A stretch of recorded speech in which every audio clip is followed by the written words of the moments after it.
Ever wonder what it's like to live with Nova? This is what it's like to live with Nova.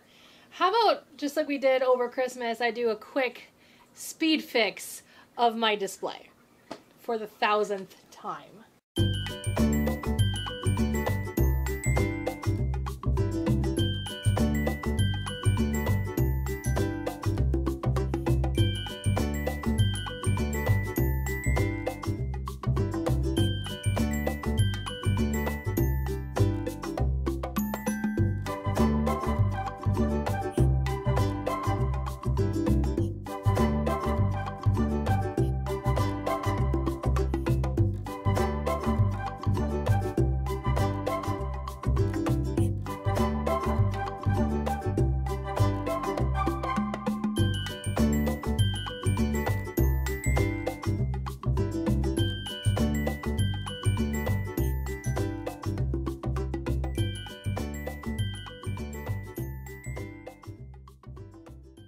We're gonna leave the rest of that for now. I have something right there that will hopefully stop her from getting up on there. So let's reposition so that it looks better. And also I'm gonna put the lights up later because in other news, there's a huge divot in my Gundam Wing book and I'm very upset about it.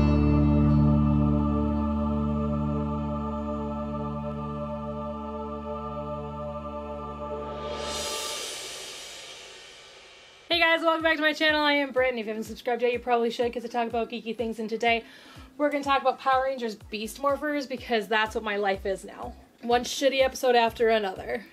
So, let's just talk about this one, shall we? If you guys want to skip the full episode recap, you guys can hit the timestamp right here. That will get you to just my thoughts on this episode. So I will see you guys all then. Bye. So this one was called Boxed In. It's the 8th episode of the 2nd season of Power Rangers Beast Morphers, and it opens with the Pan Global Games coming to Coral Harbor. I remember the name of the town this time, I think. So if you are a longtime Power Rangers fan, you should know what the Pan Global Games are. They have been part of Power Rangers since the beginning. Kat was a diver for them when she got injured. And that's what made Kimberly leave and then write Tommy a Dear John letter instead of just breaking up with him like a normal human. So we open with news footage, specifically Zoe's mom doing the news about the Pan Global Games. The Rangers are watching and they're all very excited about going to the Pan Global Games. They're all excited about different events. And Ravi is ridiculously excited about weightlifting, and that's going to be the basis of this entire episode. That's when the commander walks in and breaks up their excited fest to tell them that they have to go and take care of some Morphex towers. The Rangers are all kind of disappointed, but Ravi is the most disappointed of all. So Ravi just becomes a whiny bitch for the rest of the episode. So that's the episode. Okay, thanks, bye.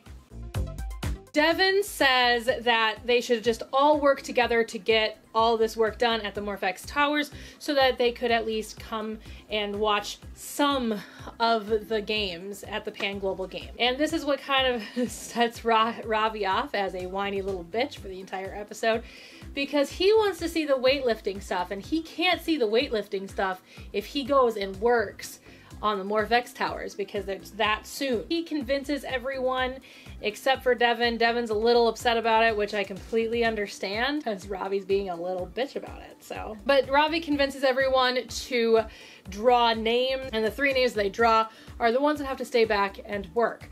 There was this part of me that was really hoping Ravi's name was going to come out of there, but it didn't. So Devin, Zoe, and Nate end up being the ones that have to stay behind and work, while Steele and Ravi can just go and hang out at the Pan Global Games, which of course isn't fair. Devin's plan was fairer, but you know, whatever. So those 2 leave for the Pan Global Games, and the other 3 just decide to go and do their job, where they are attacked by a Robotron. At the same time, Blaze and Roxy are kind of concocting this plan. It's Blaze's idea, it's just that Roxy plans on helping Blaze in defeating the Power Rangers. So the Rangers are attacked and they call the other 2 to come and help. Ravi kind of groans about it, but it's like, okay, we're on our way. The Rangers end up getting, the 3 that are attacked end up getting pinned underneath a weight. because this is a weightlifting monster. That's the reason why Ravi is all of a sudden obsessed with weightlifting. The Rangers are trapped underneath this weight. The other two come. Ravi goes and attacks the monster. Steel is trying to get this weight off of them so that they can be free. Ravi ends up defeating the Robotron, and he comes and uses his gorilla powers to lift the weight off of the other Rangers. This is when Ravi turns back into a whiny little bitch because he gets upset with Devin because he asks Devin, how hard did you guys try to defeat the monster before calling us? Ravi, let's have a little chat here. You are a Power Ranger. It is your job to go and fight the monsters. Anyway, it's fine. We'll get to it. I promise. So we still don't know what Blaze's plan is. I'm really proud of myself for getting through that whole thing without messing up. Anyway, Blaze and Roxy show up to this random building where he places his key into the building, and we don't know what the plan is, but we know that this building will be involved. Then a Gigadrone comes and attacks, and some of the Rangers are trapped in traffic. However, Devin is on Cruz, so Devin's on his own. So Devin goes with Cruz and gets into the Zord, into his Zord, and they are fighting, or planning to fight until the others can get there. The others do not get there in time because Blaze's plan was to pull Devin into the building, into a boxing ring that he cannot escape, and being attacked by Gigadrones. The commander asks what's going on, trying to figure out if Devin can get out. Devin can't, so she tells the other Rangers to figure out how to get in there by giving him their most recent coordinates. They automatically figure out which building it is, so that's convenient. So the other Rangers are trying to get into this building to help Devin, which they can see on this screen that appears outside. So they're trying to get in to where Devin is, and they can't seem to figure out a way in. So Nate and Steel decide to get into their Zords, create their Megazord to try and figure out how to get in that way, while Ravi and Zoe try to figure out on foot how to get into this building, and they just can't seem to figure it out. At one point, Nate decides, let's try and connect with a monster that's trying to get in there, because at this point, Devin's being attacked by like 3 Gigadrones all at the same time. So they try to do that, that doesn't work. And then Nate decides to try and use the Ultra Zord, but using the new Zord that they got last week in with the rest of the Zords in place of Devin's Zord.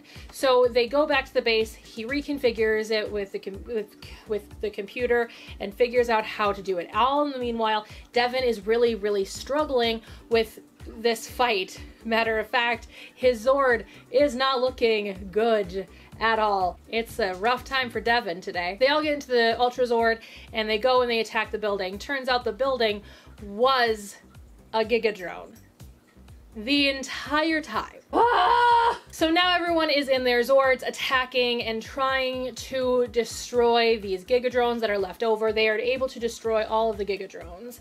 And once they are all back to themselves out of their suits, Ravi decides to be a whiny little bitch one more time, exclaiming that he missed the weightlifting. He then realizes how much of a whiny bitch he was and apologizes to Devin. And they all decide to work together to finish this job that they have to do so that they can at least hit one thing, the karate finals at the Pan Global Games. So they managed to do that, and they're running in to go watch the karate at the Pan Global Games as the episode ends, and there you have it. So that is the entire episode recap of this particular episode, and it was not as bad as the other 2, but it definitely was still bad.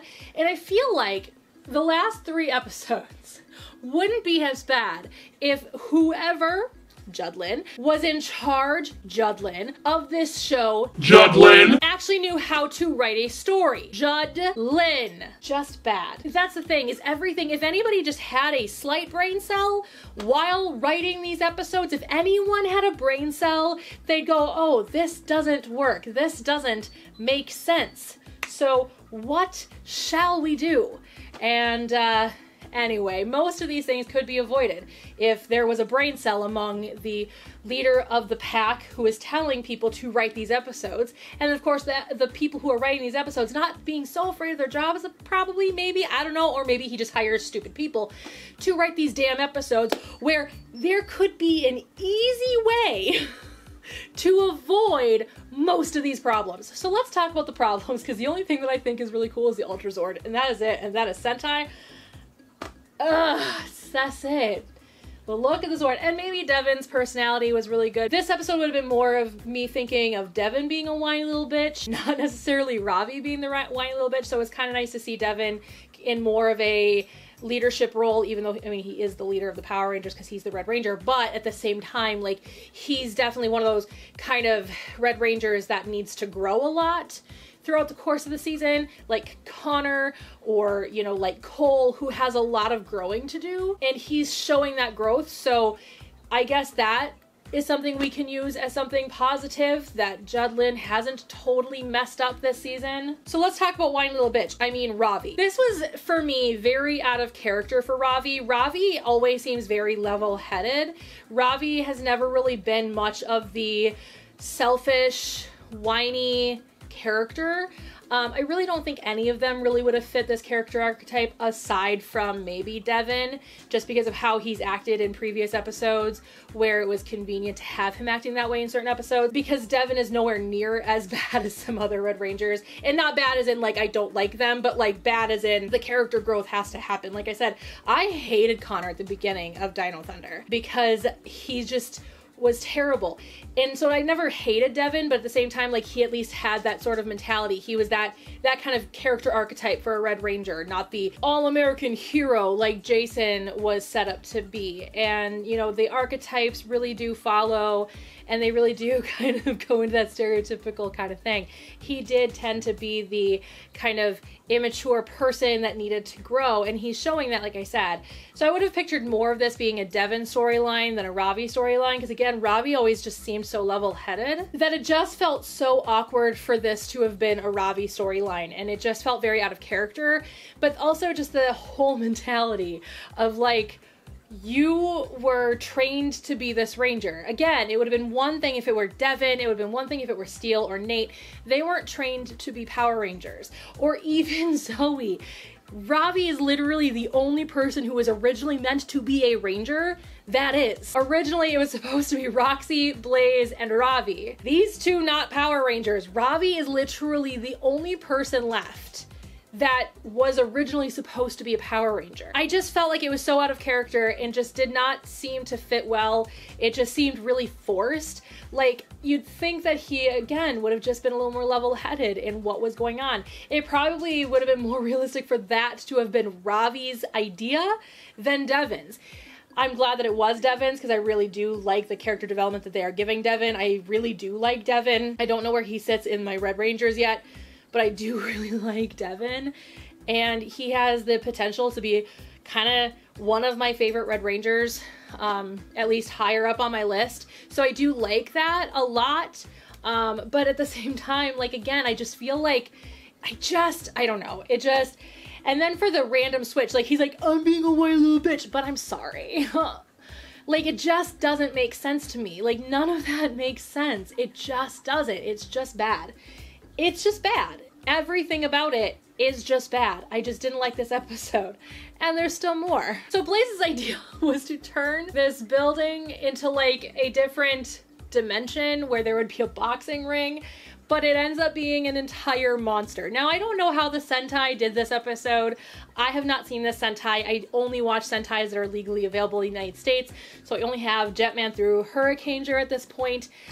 So unfortunately, I will not see this Sentai for quite a while yet. They haven't even announced Aba Ranger yet, so get on that, shoutin' Hasbro. I don't know how this worked in the Sentai, and please don't spoil anything about the Sentai for me. I don't like spoilers, even in the slightest.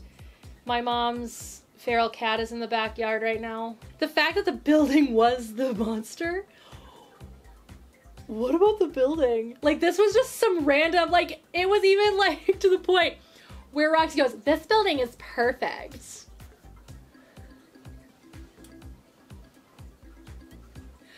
So basically, Judlin looked at the Sentai and went, huh, how doth I make this work? I know, I'll just have Blaze turn it into a monster, I guess. What? This just blew my mind about a lot of things. Like, I just did not like it. It was bad. It may seem really minuscule to you, but like, I'm being real picky on Power Rangers because you know what? Honestly, it would be my dream to have Judlin's job because I, at this point, having never run a television show before in my life, having never been a part of a long-running series aside from voice acting, a YouTube series, I could do a better job than Judlin right now, who has run Power Rangers for a long time. He started in Space, he stopped after Wild Force, he came back for that last half of RPM, and then started again during Dino Charge and has been doing it since Dino Charge. Like, this man has been running Power Rangers for a long time, and I could do a better job. I understand the lore better than Judlin, who has been around since basically the beginning. I could do a better job because I have more than enough brain cells to understand that convenience writing is bad. I'm not as angry as I was in the last 2 episodes because this was nowhere near as bad as them because there were just these 2 things that just stood out to me.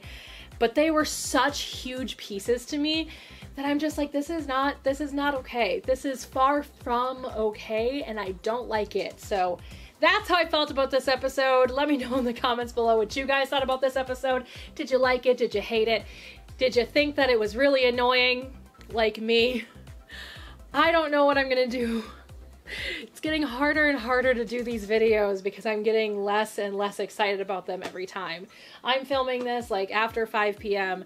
when I could have watched it so much earlier today because I tend to watch it and then film right away because I want it super fresh in my mind. There have been a few times I've taken a slight break to not be as angry, like 2 weeks ago. But that being said, I will continue doing these because I enjoy expressing my feelings and expressing who I am as a filmmaker through these. So it is kind of fun to kind of, in my own head, imagine how I would have been running this season of Power Rangers, being that obviously I studied this, I have my diploma, it's what I studied, man. Specifically film criticism, where I am taught to think critically about everything film related, and maybe that's why I hate Beast Morphers as much as I do, which is funny because I don't actually hate Beast Morphers. It's a cool story, the acting is really good, but the writing, oh Judd, oh boy. Do you know you don't have a job anymore at this point? Are you just literally like just not even caring anymore? Because yikes. Yikes. Anyway, what do you guys think about Judlin? Do you guys even think about Judlin? Because I do. A lot. And then I watch seasons that he did that are amazing, like In Space or Time Force. And I sit there and I go, why? How? How did we come to this? Anyway, so if you guys like this video, please subscribe. Please hit that notification bell, you know, all those things. But if you guys want to see more videos by me, you can check out last week's video right here. And you can also check out the playlist of all of my Beast Morphers reviews right here. Watch me slowly dip into insanity because I just can't handle it. Also, like I said, hit here to subscribe. So I'll see you guys all next time. Bye.